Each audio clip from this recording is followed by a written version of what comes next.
We would like to play. Launching on November 19th, 2006 in North America and as early as December 2nd in all other regions, the Nintendo Wii became a phenomenon overnight, flying off shelves in all territories with parents and the elderly picking up the newest Nintendo console, opening up an untapped market that made the Wii the best-selling console of this generation, with over 100 million consoles sold to date. Among the Nintendo Wii's 2006 launch lineup was a new entry in the revered Zelda series, The Legend of Zelda: Twilight Princess. It would only take a year for Mario to jump to a new galaxy, Metroid to get its prime on for the third time, and a new Fire Emblem title to follow suit on the Nintendo Revolution.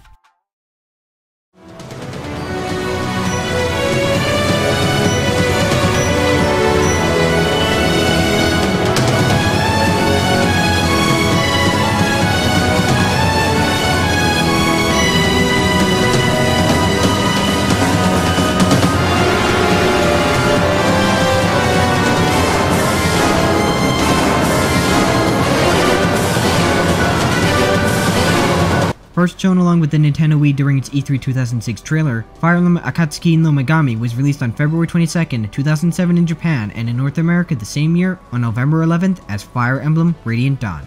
Taiko Kaneda was in charge of directing, while previous designers Masahiro Iguchi and Sachiko Wada would fill the roles of graphic chief and assistant director respectively. Yuka Tsujioka was once again sound supervisor, and Yoshiko Hirano would direct the compositions. Players who first experienced Path of Radiance for the GameCube could transfer data from their save files to the Nintendo Wii sequel, with appropriate benefits for returning units and a better understanding of the plot.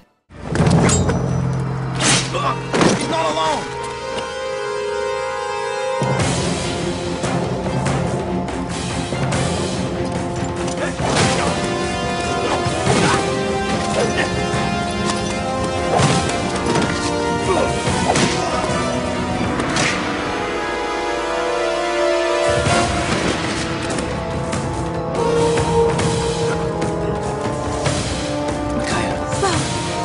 Got you now.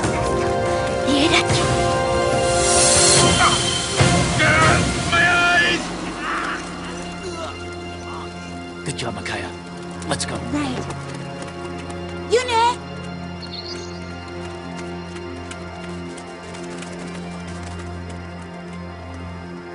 Fire Emblem Radiant Dawn took place 3 years after the events of Path of Radiance, with Benyon ruling over and oppressing the citizens of Dayan. A group of youths called the Dawn Brigade, led by the silver-haired maiden Micaiah, sought to free Dayan from the corrupt occupation of Benyon led by Jared, and put the long-lost son of Ashnard, Prince Peleus, on the throne to lead his people. From there, the plot would take on a much grander scale, bringing together every character that survived the events of Path of Radiance throughout the 4 parts of Radiant Dawn as Crimea faced a rebellion, the Bird and Beast Laguz and the Grail Mercenaries went to war against Benyon and Dayan, and Micaiah releasing the Goddess of Chaos, Yune, from the medallion. All of this culminated with the uniting of their combined forces to end the Goddess of Order, Ashura, after awakening her from her near 8th century slumber and inflicting her judgment on her Tellius subjects.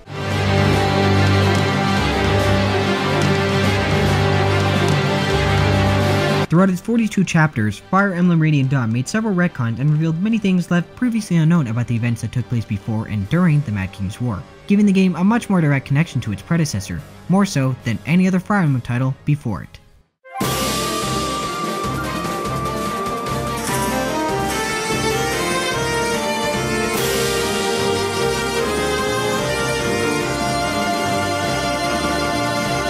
Much like Fire Emblem The Sacred Stones, Fire Emblem Radiant Dawn was not a radical departure from its GameCube predecessor, instead focusing on smaller additions to build upon and bringing back elements from the classic installments. Leadership was the mechanic chosen from Seisano Keifu this time around, letting units with higher leadership give bonuses to hit and evasion stats for units under their control.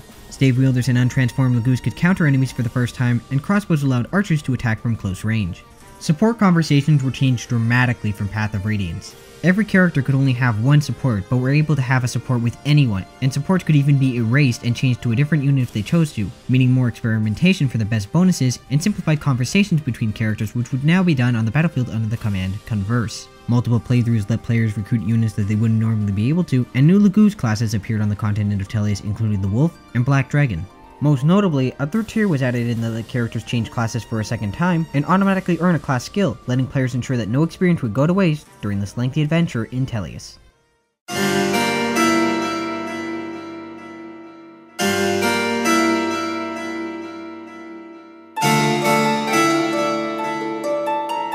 Fire Emblem Emblem Radiant Dawn didn't fare much better from critics and consumers than its predecessors did, with many noting the unforgiving difficulty, the one-dimensional antagonist, and the less than impressive visual upgrade from Path of Radiance. There was still praise to be given for its deep strategy and slight refinements, but many critics felt that the game did little to differentiate itself from its GameCube predecessor.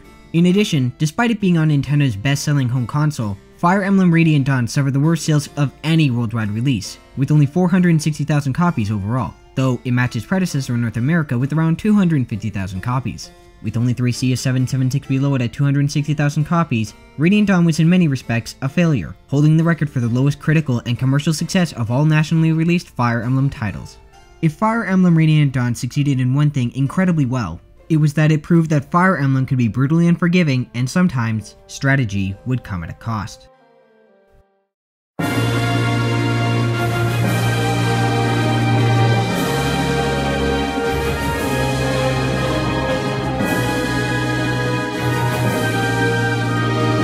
Come back next week for the final tale told to date with the remake of the very first game in the series and the adventure of the blue-haired prince from Altea, Marth.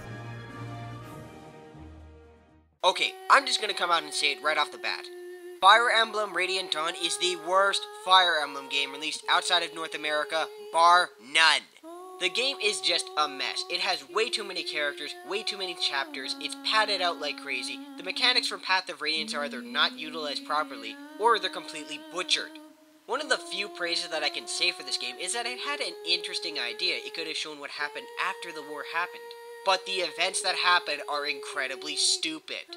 The people from Venya are complete morons in this. And that's the best way that I can describe this. It's Path of Radiance done stupidly. For example, remember how subtle in Path of Radiance the theme of prejudice was put in? Well, in this game, it's all, oh no, subhumans are evil, Benyans are evil, blah blah blah, rah! What? Wasn't this resolved at the end of Path of Radiance? Wasn't there going to be more connections between the nations of the Laguz and the Beorc? The only part of the story that I kind of enjoy is the whole rebellion in Queen Elincia's reign. It could have been an interesting premise for the entire game, but unfortunately, it's the shortest part of the game. And then we get shoved into some random war with Ike, and then the gods come down, and then... This story is just unbelievably stupid! And considering we're talking about a series that has dragons, a demon king, swords that can seal people's souls in, zombies, and in the next installment, a dragon that is resurrected by a dark wizard who has a magic book that can somehow make him invincible, that's saying a lot.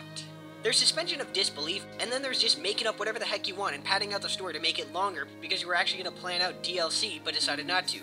Yeah, I should probably mention that. You see, Fire Emblem Kakukse is actually not the first game that actually had planned DLC for it. There was also apparently going to be an online component with online characters as well, but instead they decided to scrap that and work on the single player. However, that does not excuse the end product. Like the story, the gameplay is...